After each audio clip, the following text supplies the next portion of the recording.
Hi there. I didn't see you watching. Well, if you're here, I take it's because you're interested in the information I'm going to give you and you want to know more about fitness and how to do it properly, and more importantly, how not to do it. Right, so one of the big problems when people start or when people create an exercise routine or an exercise program for somebody is that one, they don't test the person to see what the person's capabilities are. Two, they have no idea if the person has ever done any sport.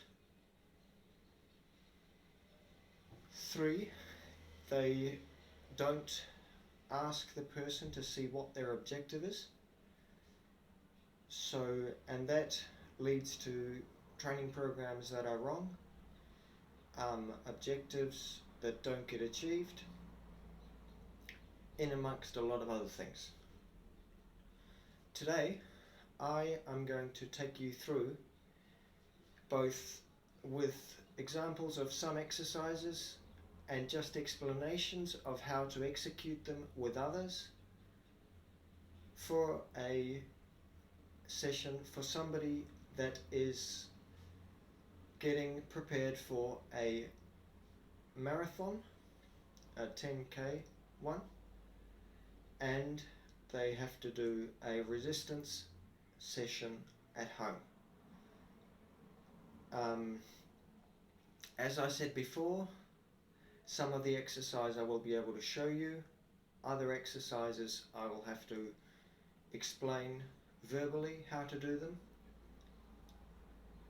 and I will go into further detail as we go along.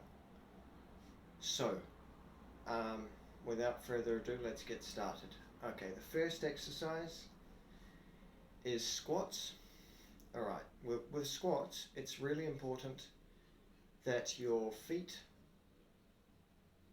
and your knees and your hips are always straight when you do it, and you have to go down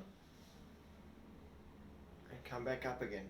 It's always important to keep to go underneath your knees. What I mean by that is when you do it, break the 90-degree angle, because that way we will be able to execute the squat properly. Next we have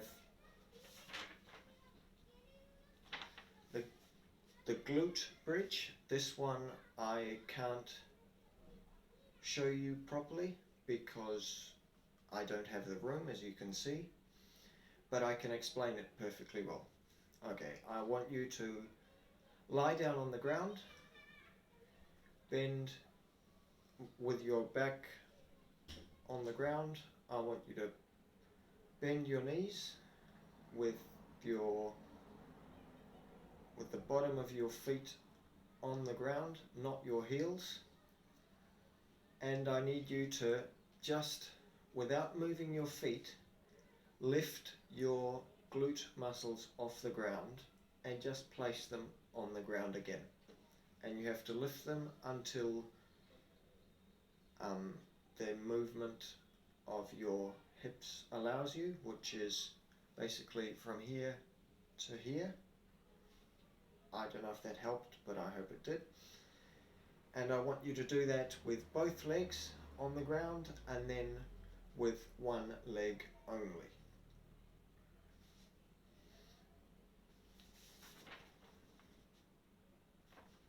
Okay, then you've got one leg circle. In the same position as you were before, with one leg, I want you to lift one leg off the ground and do small circles with your foot in one direction, and it's important that the circles are small. You have to do the circles in both directions, and then with both legs, and then you do it with the other leg. Then you place yourself in a side plank. You raise your glutes and your legs off the ground, and I want you to open and close your legs. Sorry, open and close the leg that is on the top. What I mean by that is the leg that is not in contact with the floor. And I want you to do it slowly so you feel your glute, and you obviously have to do it also with both legs. Then from the same position, I want you to imagine you have to kick a football. Alright? There's obviously no football and you're not going to do it. But I imagine you have to take your leg back and kick it. Alright? What is really important with this is that you don't do it too hard or too fast, because if you do, you are going to harm the ligaments and the articulations in your knee.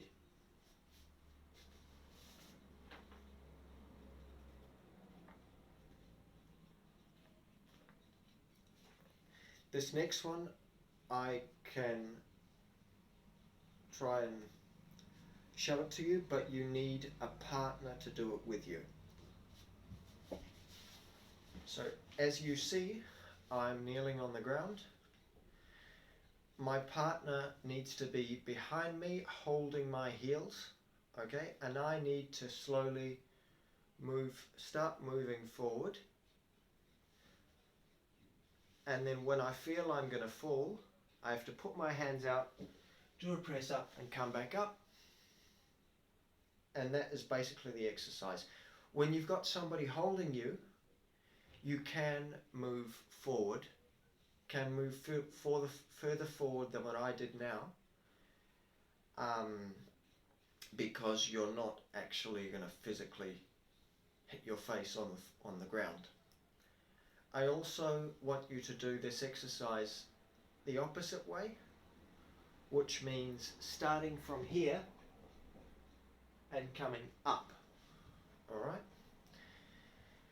Now, when you go forward, you work the eccentric side of the movement, which means that the muscle, in this case your hamstring, gets extended, and then when you come from the floor up, you work the concentric because your hamstring contracts and it gets shorter.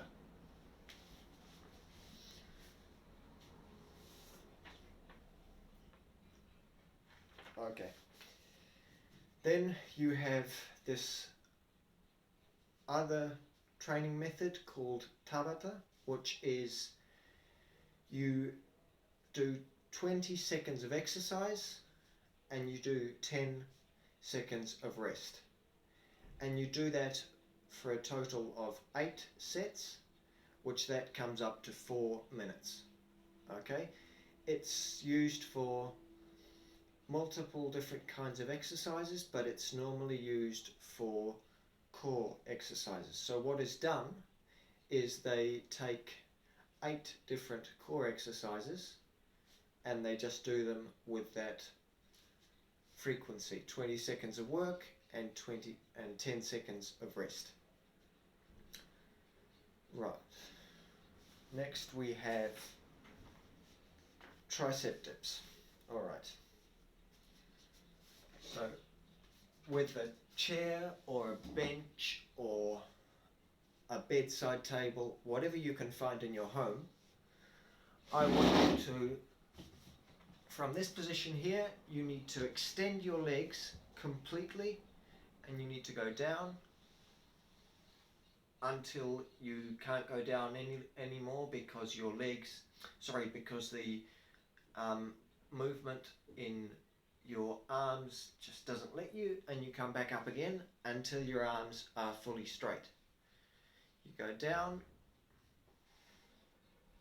you go up. Right. Next we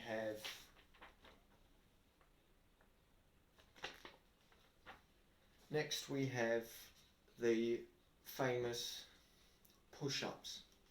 Alright?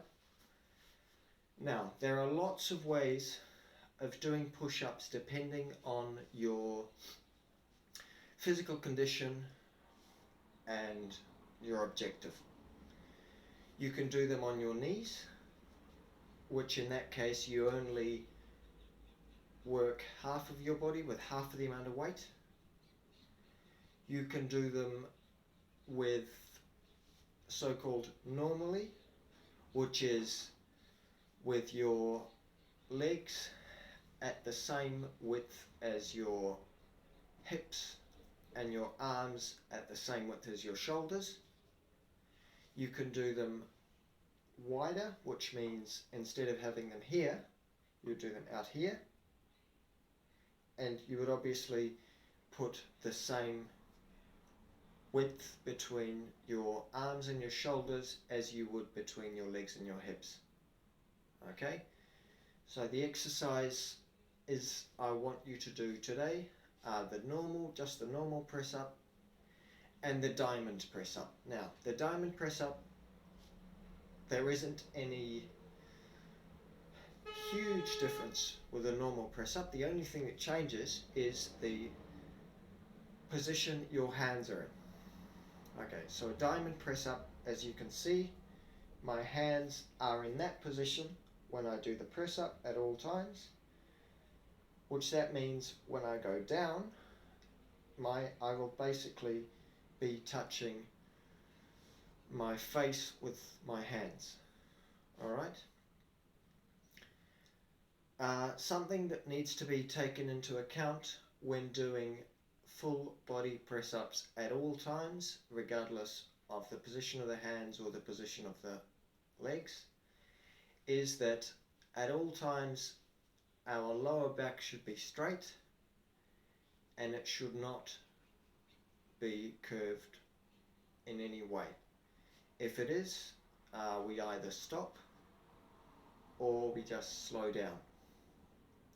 Right, I hope this was helpful for you and you managed to learn something new as you do every day,